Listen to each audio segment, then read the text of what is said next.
Hey, this is Anders Jacobson from Brighton Capital. If you want to learn how to use your small axe to build an empire, you should be listening to the Small Axe Podcast with my good friend Nico. Hey guys, it's your boy Nico here from the Small Axe Podcast. I want to show you how to use your small axe to build a lasting empire. You see, not everybody begins their investing career with millions of dollars, a huge network of investors, or the knowledge necessary to become successful in this space, and that's okay. What I focus on here on this podcast is helping you hone your skills, sharpen your tools to become the best investor that you can be. Now, I want you to sit back, relax, and enjoy this show. If you have any questions or you want to reach out to me or the guest, feel free to do so. Love you guys. All right, Small Axe community. It is your boy Nico, and I'm hanging out today with Anders Jacobson. And we just met. I don't know much about him, but I learned a little bit about him, just enough to get me excited to learn more. And I think you guys are going to really enjoy this episode. He's got a lot of value to offer us. So let's get him on. Anders, what's up, man? Hey, Nico, really excited to be on the podcast. Appreciate you having me. I'm excited to have you as well, man. Why don't you take a few minutes to kind of tell the listeners a little bit about your story and your journey and how you got to where you are today? Absolutely. So for those who don't know me, my name's Anders Jacobson. I live in Raleigh, North Carolina, and have a beautiful wife and two amazing kids. Originally, I'm from the Outer Banks of North Carolina, and no, it's nothing like the Netflix show. But growing up, I was just absolutely obsessed with sports, in particular basketball. And I really just lived and breathed basketball. That's all I ever thought about, and had the goal to play on the collegiate level. And in 2009, I achieved that goal. And 2011, I'm up in the mountains in North Carolina at a small college, and we were able to win the national championship that year. And I was named the MVP of the tournament. So all my dreams had kind of come true at that point. I was just on cloud nine, riding this high. And it was pretty short lived though, because I got a call from my dad a couple weeks later, and he lets me know that they lost a good chunk of money in the stock market during the crash, and they weren't going to be able to help me pay for any school anymore. And he tells me, hey, if you want to stay at this school, you're going to have to pay your own way.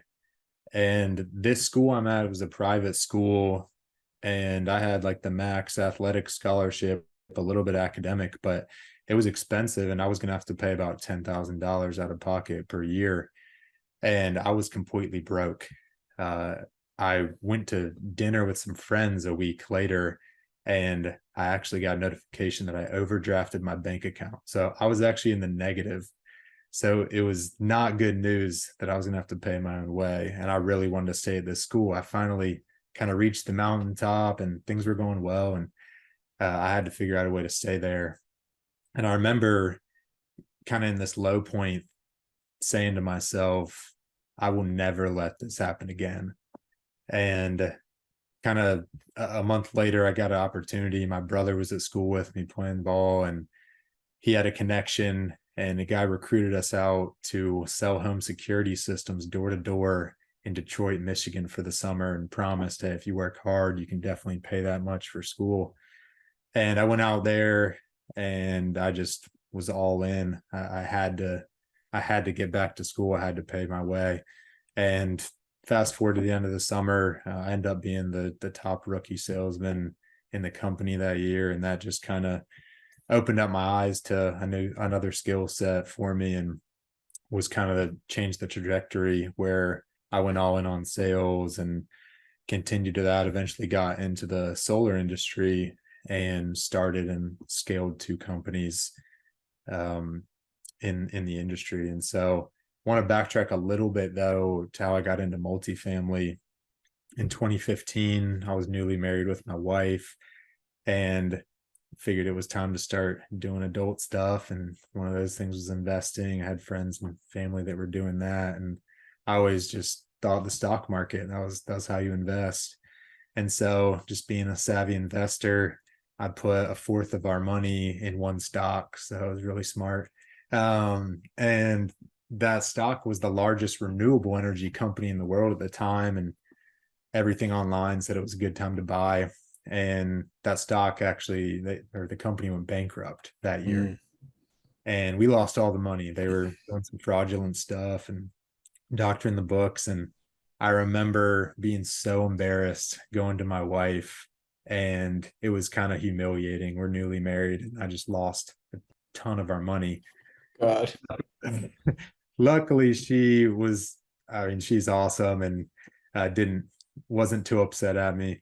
But that really opened my eyes and made me motivated to find a different vehicle for investing. And I started devouring books, podcasts, and going to events.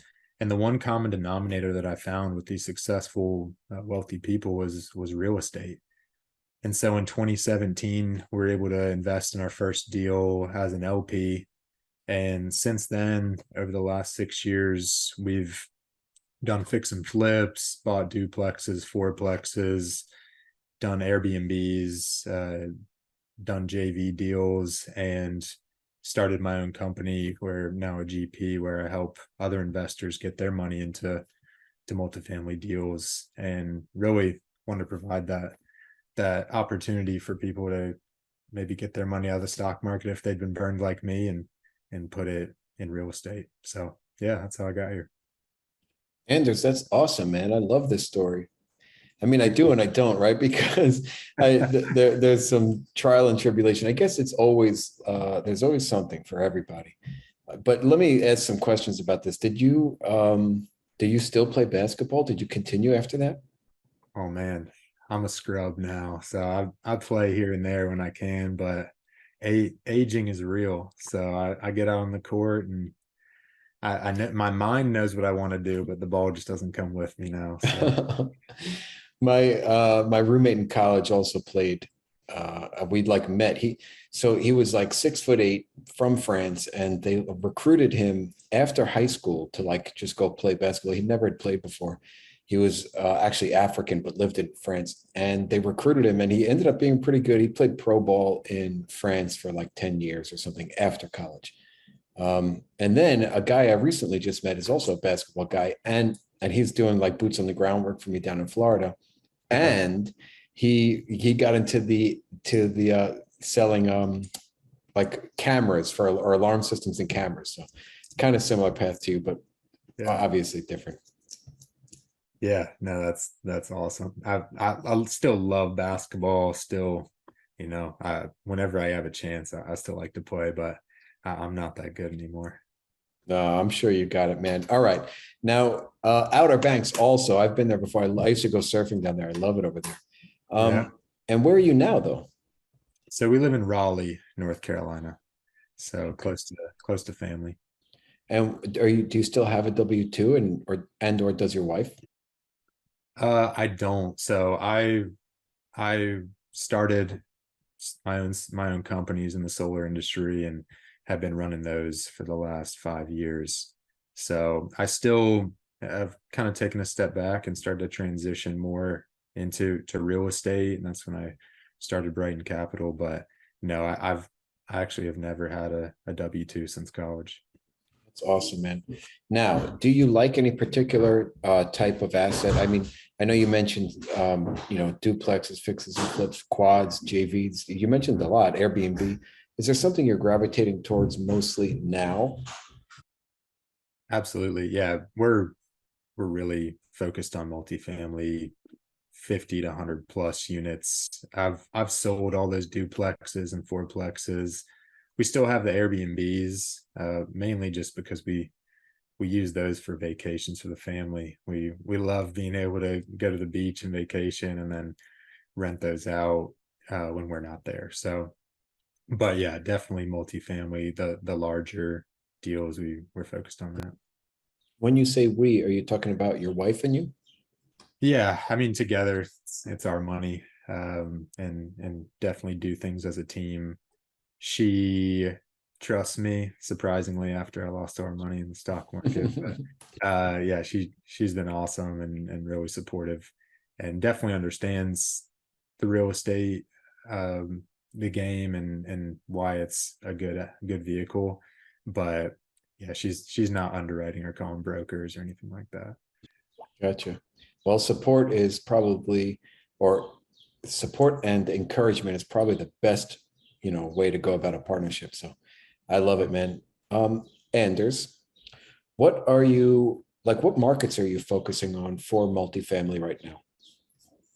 So North Carolina is definitely a focus. So we're here. I've done a couple JV deals with some other investors, here in North Carolina. And then really, we lived in Charleston, South Carolina for 6 years when we were first married. And so we know that market really well. And then Georgia. So Southeast, really the Carolinas, Georgia. We love Florida, but insurance just kind of through the roof right now. So really the Carolinas and Georgia are the main focus. We have a deal in Savannah actually under contract right now. Oh, are you syndicating that? We are. All right. Is it a B or a C? It's a C property now, C plus. Very easily will be a B once we finish the turns. Oh, okay. Well, actually, good. I want to get there too, but I was really asking, is it a 506B or a 506C? Oh, gotcha. Yeah, I apologize. Yeah, it's a 506B. Okay. So friends and family. So we can't really talk much about it, but I'd love to hear it. Can you tell us how many doors it is? Yeah, this one's 160. Whoa, man. That's awesome. Yeah, thanks. What's your like typical role on a deal like this? Let's just use this as an example. What are you going to be doing, spending most of your time focusing on? Definitely bringing investors into the deal. So bringing capital and then investor relations afterwards on this one. And how do you build up that investor database? How do you talk to investors? Where do they come from? Yeah, right now, I mean, a lot's friends and family and just my network. Been kind of all over the place from sports and sales and then lived a lot of places as well. So I've met some amazing people, and some of those people are trying to diversify their portfolio or really get into real estate. And so, yeah, that's where we're getting most of our investors right now. Have you had I still listen to podcasts. I love listening to podcasts, but the talk on a lot of these podcasts is that it's very challenging to raise capital. I haven't had to do it in about almost a year now, 8 months. So is it challenging? What kind of challenges are you facing, or what kind of resistance or feedback, if any, from investors are you getting? Yeah, that's a great question. So I think for me, I like to tell my story because I saw my dad and my parents lose a lot of money in the stock market, and I lost a lot in the market. But when I first started talking about real estate and brought it up to friends and family, I was even told like, hey, real estate's risky. Be really careful. I know this person or that person that's lost money in it.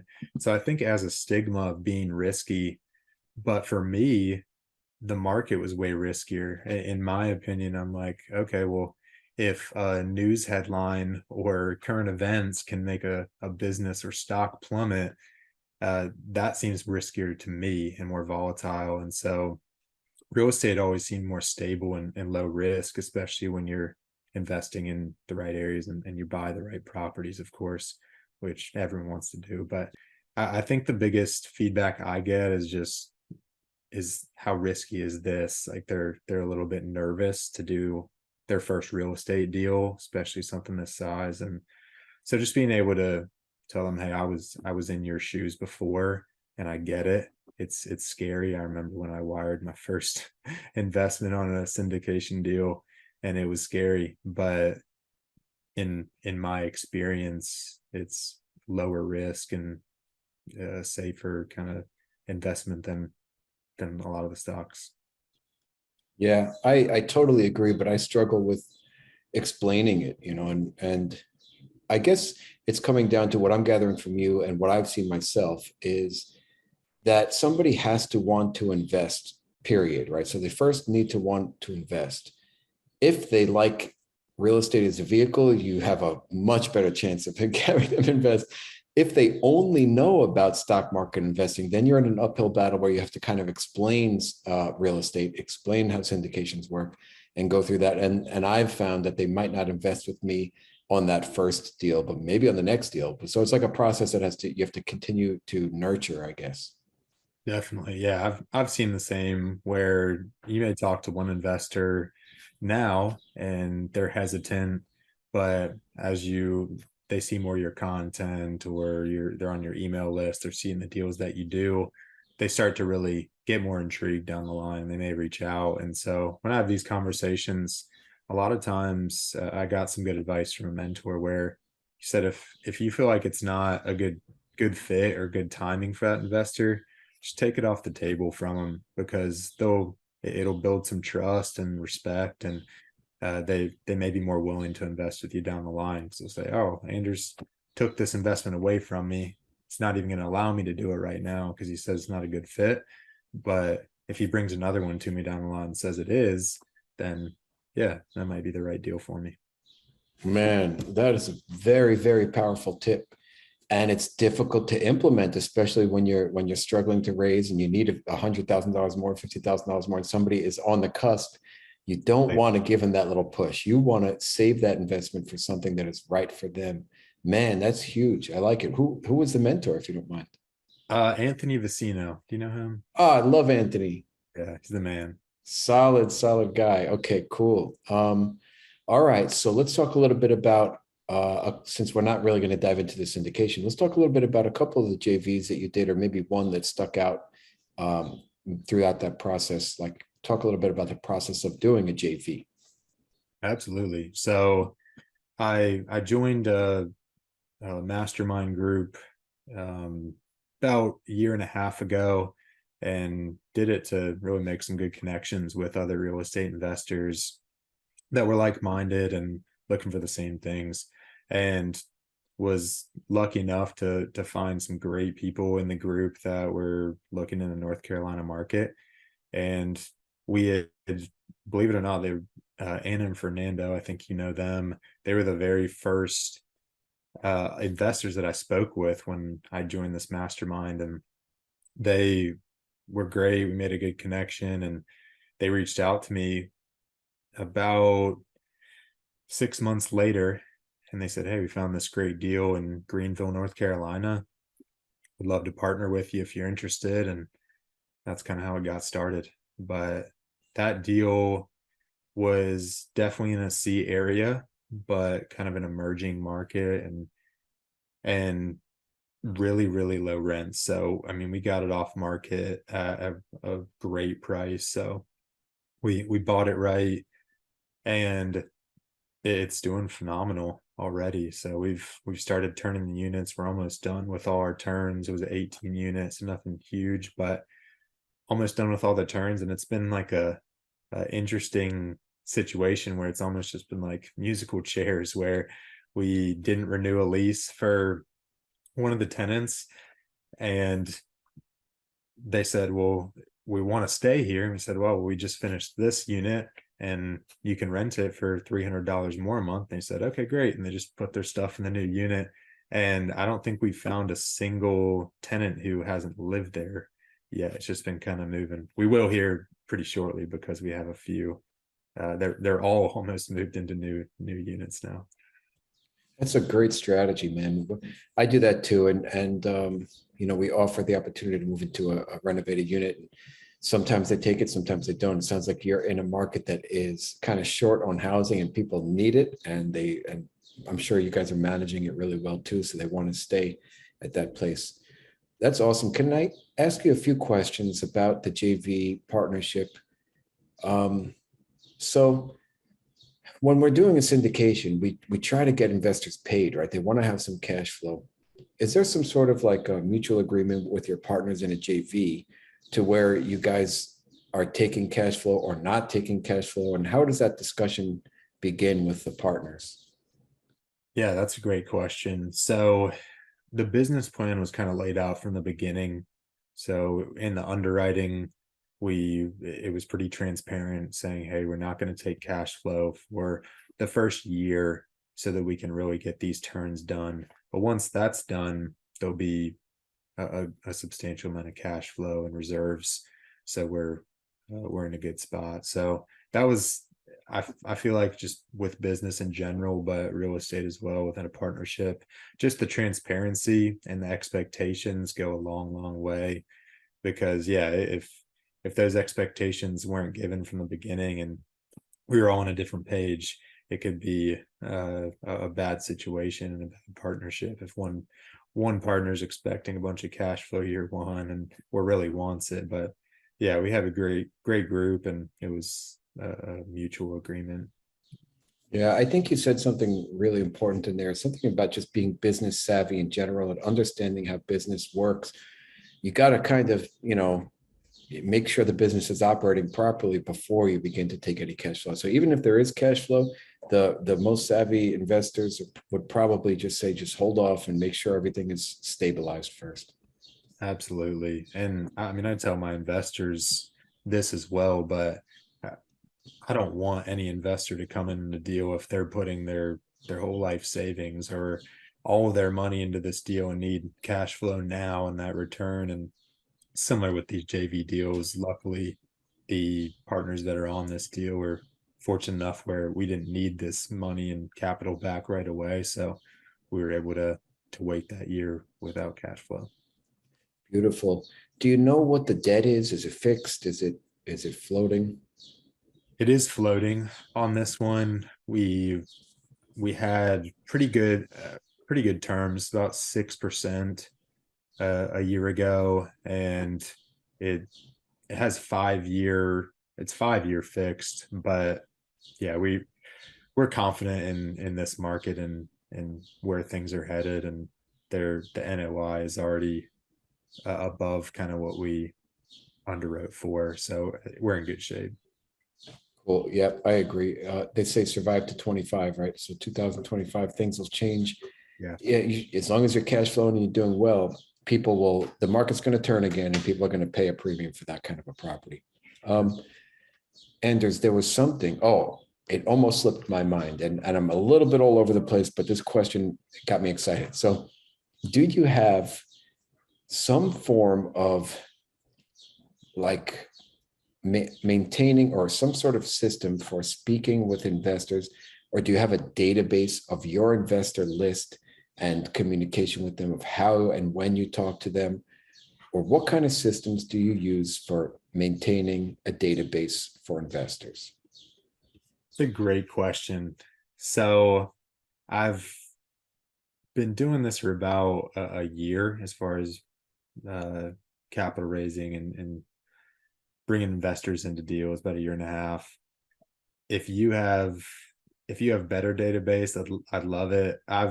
With my business in the solar industry, I got really good at Excel and Google Sheets. And so I kind of built out this investor database there, and I keep track of my touch points and how often I've spoken with them.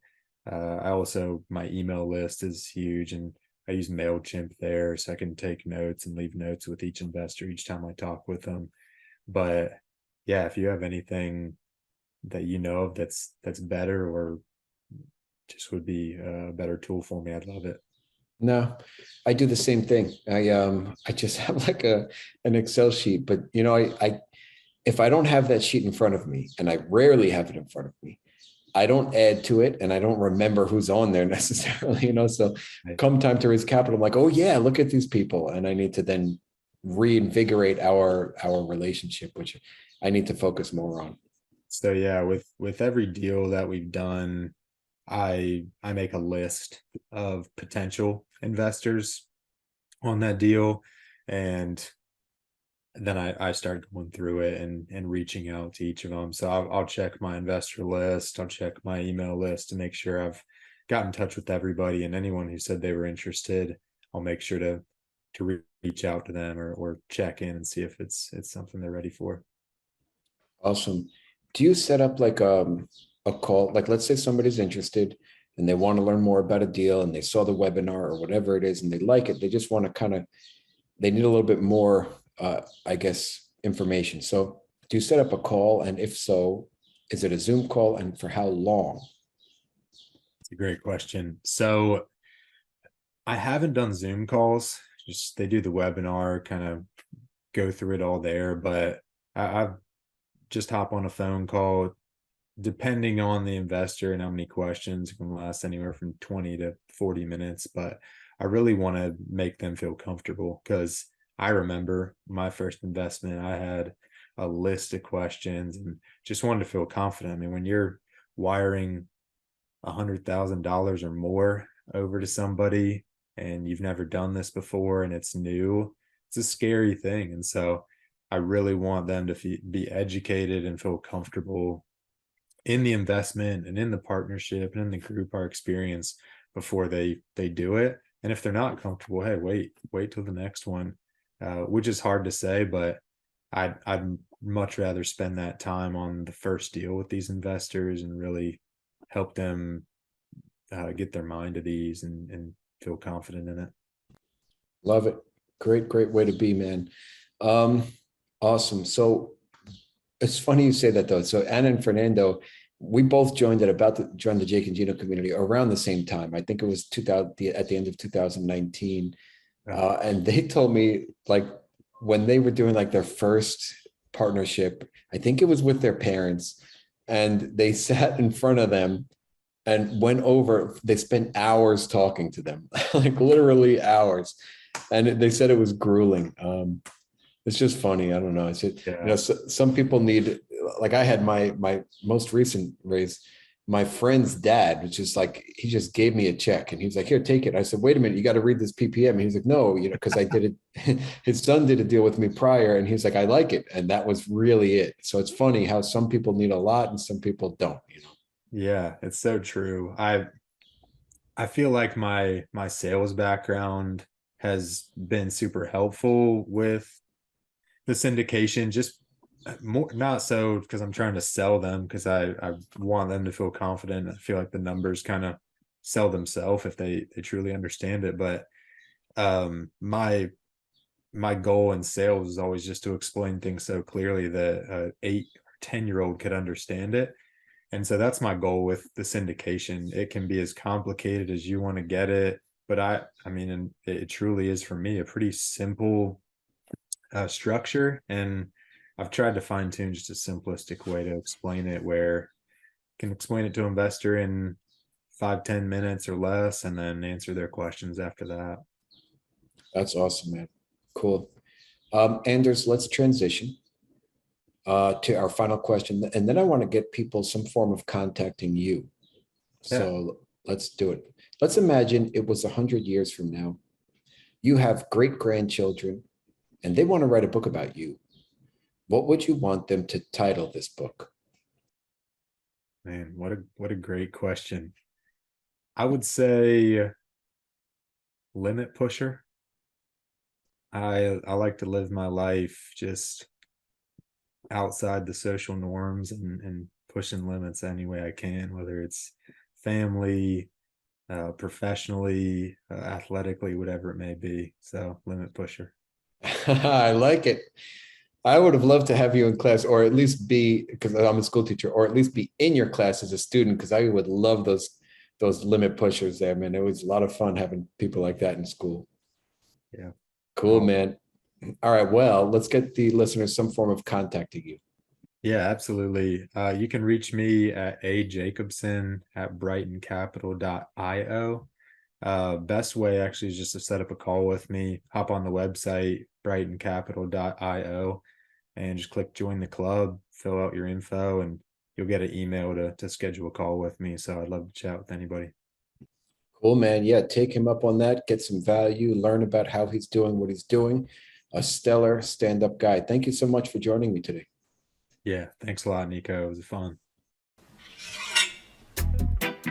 All right. Hey, Small Axe community. I would like to say thank you for listening to another episode of my podcast, where we show you how to use your small axe to build a lasting empire. Now, if you liked what you heard, it would mean the world to me if you would subscribe, leave a 5-star rating, and write a review. Also, if you want to get in touch with me, go to my website at small-axecommunities.com. Book a call with me. And until the next episode, keep sharpening those axes.